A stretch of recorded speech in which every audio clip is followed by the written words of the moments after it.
Olá pessoal, o ministro Paulo Guedes deu uma entrevista exclusiva para o jornal O Globo esse final de semana e comentou sobre os planos do governo em relação a dois temas muito sensíveis e de grande interesse da população.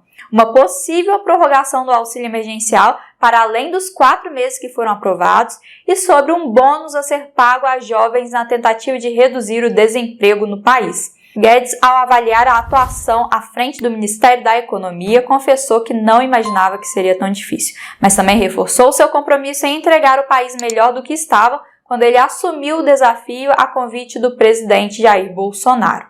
Nesse sentido, ele disse o seguinte, abre aspas, eu peguei uma democracia e entregarei uma democracia. Peguei uma inflação alta e entregarei uma inflação mais baixa. Peguei o país crescendo 1% e eu entregarei crescendo 3%. Peguei o país com 12 milhões de desempregados e eu entregarei com 10%.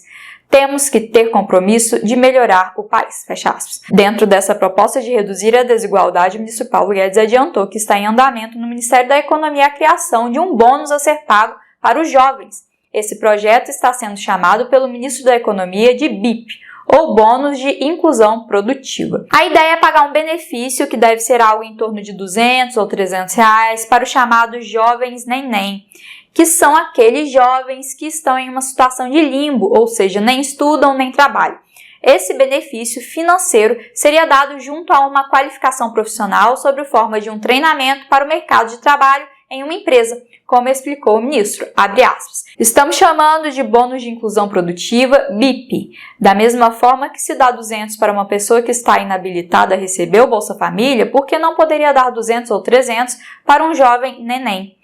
Ele nem é estudante, nem tem emprego, ou seja, é um dos invisíveis. Agora, esse jovem vai ter que bater ponto e vai ser treinado para o mercado de trabalho. Ele vai ser servente de pedreiro, mecânico, é uma oportunidade. Ele é vítima da nossa legislação trabalhista. Quando você bota lá o salário mínimo, um rapaz filho de uma classe média que estudou em uma boa universidade, fala 2 línguas, ele consegue emprego com salário mínimo. Ele não consegue emprego com salário mínimo, ele é vítima da nossa legislação trabalhista. Vamos dar o dinheiro para você ser incluído produtivamente. Não é só a inclusão social como dependente do Estado. Queremos valorizar a dignidade do trabalho. Eles não eram reconhecidos em nada. Vamos começar com o BIP e depois evoluir para a carteira verde e amarela.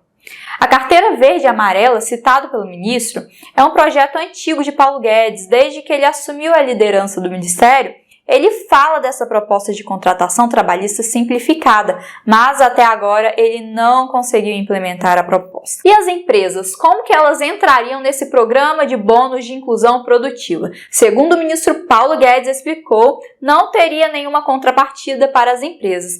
Ele disse o seguinte, abre aspas, 0.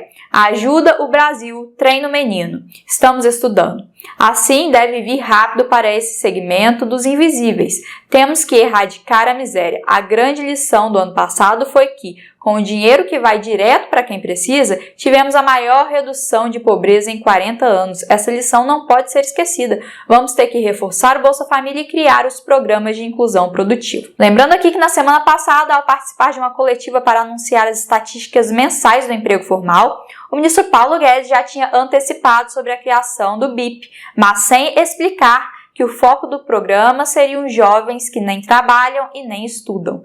Vamos lembrar o que Paulo Guedes falou? Então vem aí também o PRONAMP, Programa de Crédito, e vem o BIP, que é o que o presidente sempre diz, e os invisíveis.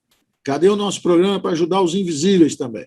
Porque o mercado formal de trabalho, são aí 40 milhões de brasileiros no mercado formal, mas encontramos outros 40 milhões de brasileiros fora do mercado formal, excluídos por uma legislação obsoleta, excluídos pela nossa incapacidade de criar um mercado de trabalho vigoroso, forte, robusto. Hoje o salário é muito para quem paga, para quem dá o emprego, e é pouco para quem recebe, porque tem uma cunha fiscal muito grande, que quase duplica o custo do trabalho. Um país que tem 40 milhões de pessoas em subemprego, são os invisíveis, empregos informais, é o vendedor de água no sinal, é o vendedor de água nos jogos de futebol, nos estádios, é o vendedor de churrasquinho de gato aí nas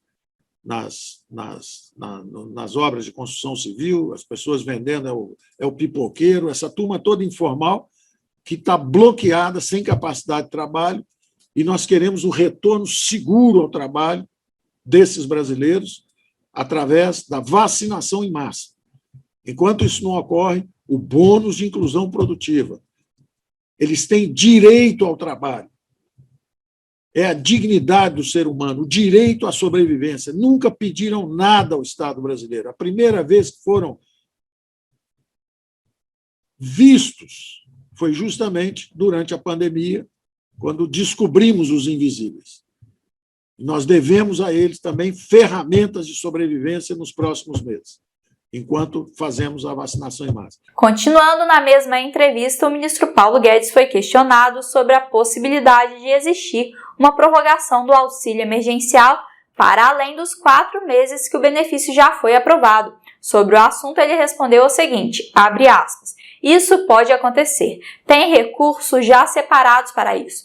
O que a gente sabe é que quando ele acabar, ele tem que aterrissar no Bolsa Família mais robusto e permanente. Tem que ser bem financiado, fecha aspas. Na entrevista, o ministro não explicou quanto estava reservado, ou seja, quantas parcelas a mais o governo teria garantido, nem de onde sairia o recurso para ampliar o pagamento do auxílio emergencial por mais alguns meses. Lembrando que no orçamento aprovado para esse ano, não há dinheiro previsto para o auxílio emergencial além das 4 parcelas já aprovadas. Isso significa que, em caso de uma nova ampliação, o governo teria de fazer um remanejamento, retirando recursos de outro lugar para financiar o auxílio, ou então teria que ultrapassar o teto de gastos. Bom, pessoal, isso era tudo que eu tinha para dividir com vocês aqui hoje. Eu vou te pedir também para comentar aqui embaixo falando o que você achou desse vídeo.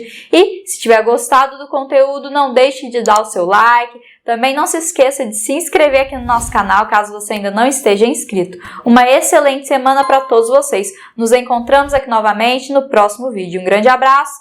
Tchau, tchau!